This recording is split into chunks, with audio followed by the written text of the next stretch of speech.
Hi, I'm Julia Hamm, President and CEO of the Smart Electric Power Alliance. And in this SEPA TV series, I'm speaking with utility executives about technologies that are going to be an important part of their path to getting to a carbon-free energy system. I'm so excited to have with me today Caroline Winn, CEO of San Diego Gas and Electric, to talk about microgrids. Caroline, thanks so much for joining me. Thanks, Julia. It's good to see you, and thanks for having me. Yeah. So the topic of resilience is becoming increasingly important in our industry. Obviously, in California, what you're dealing with the wildfires, and we've got the hurricanes in the Gulf Coast and the East Coast, increased ice storms and flooding just all across the country. These natural disasters that, again, are making resilience, which was always such an important topic, even more critical as we go forward. So start by sharing with us about the state of microgrid development within SDG&E as of today. Well, you're so right just about all of the extreme weather events that are going on across the country.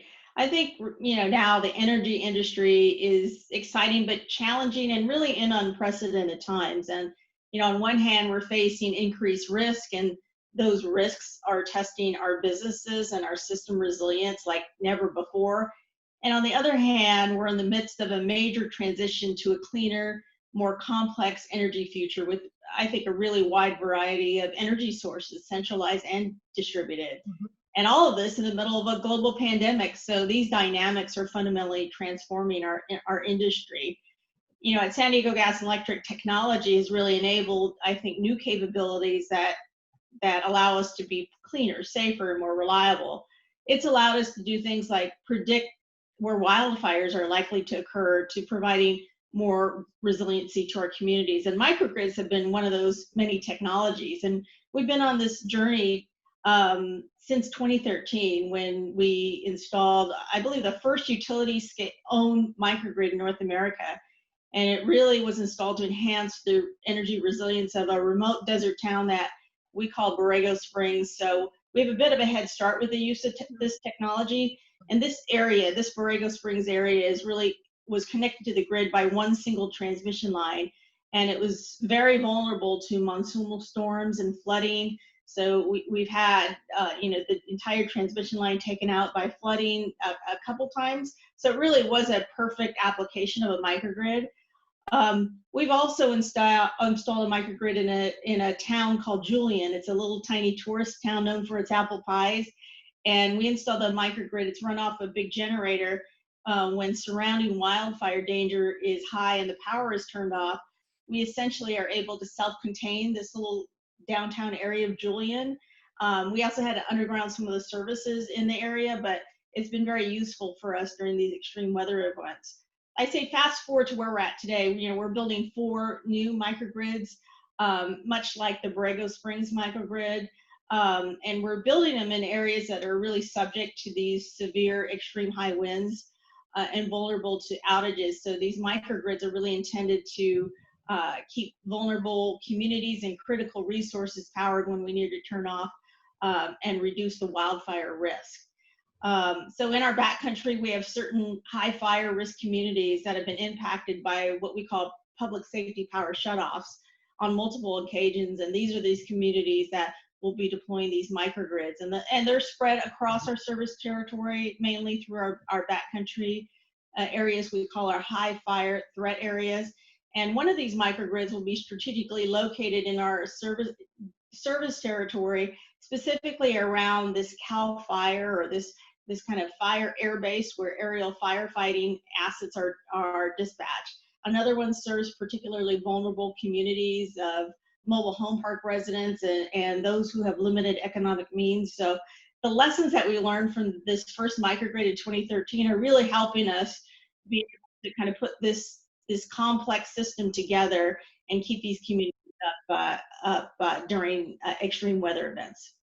No doubt you have been a real leader in this space, going back to 2013 with that first Borrego Springs microgrid, and it's been fantastic to watch the learning that you and your team have gotten from that and been able to share with the rest of the industry. So thank you for your leadership there.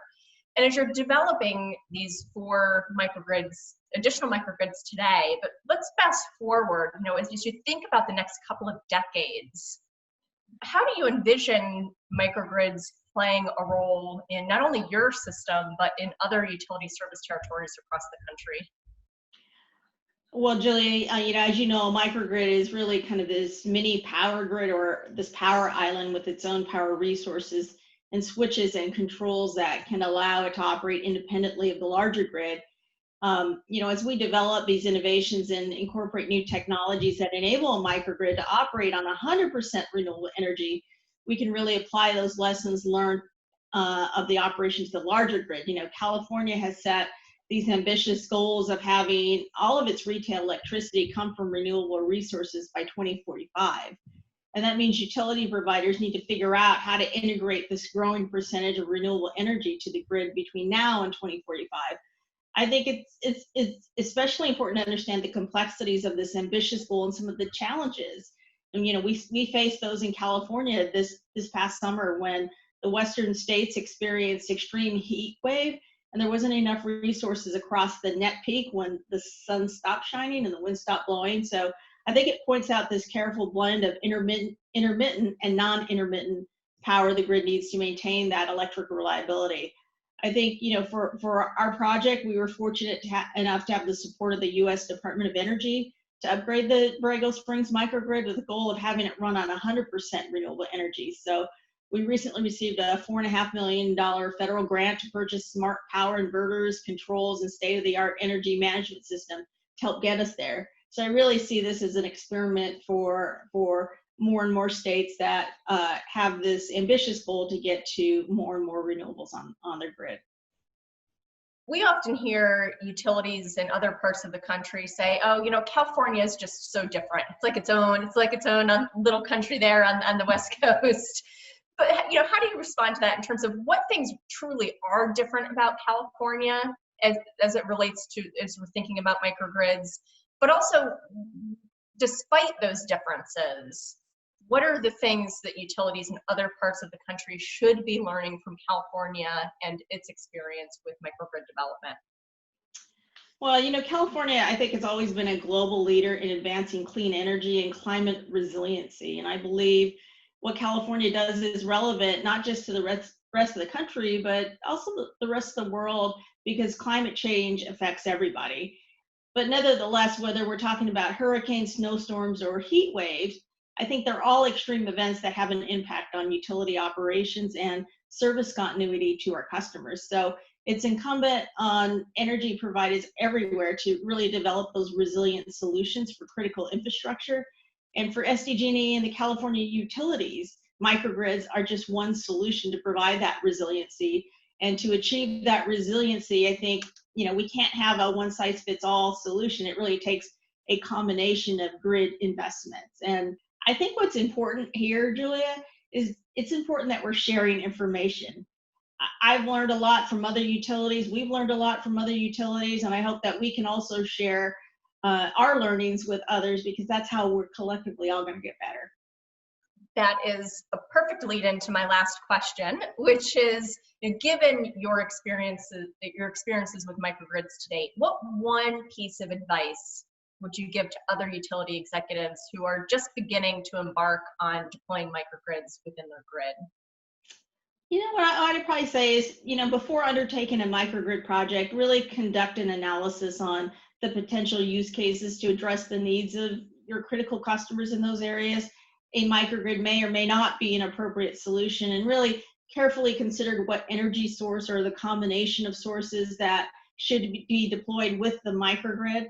But probably my main advice also is change and the unknown can be scary to organizations, all right? So we started small, try pilot projects and really work out some of those details that we may not have thought about, but you need to kind of run it and trial and error it. And I think it's good to have organizations that could really understand and mitigate the risk while also being able to explore new technology. So make it safe for your organizations. And we like to start with these pilot projects. Great. Thank you so much, Caroline, both for taking the time to speak with me today, but more importantly, for your leadership in the industry and everything you're doing to help us make this progress towards a carbon-free energy system. Well, thanks, Julie, and thanks for all your leadership. SEPA is a great organization, and we appreciate being part of it. Thank you. Thanks for watching. If you're interested in learning more about microgrids, please check out SEPA's Microgrid Playbook and case studies, which are linked below. And to see other SEPA TV episodes in this series, as well as others, please visit our website at sepapower.org or visit our YouTube channel.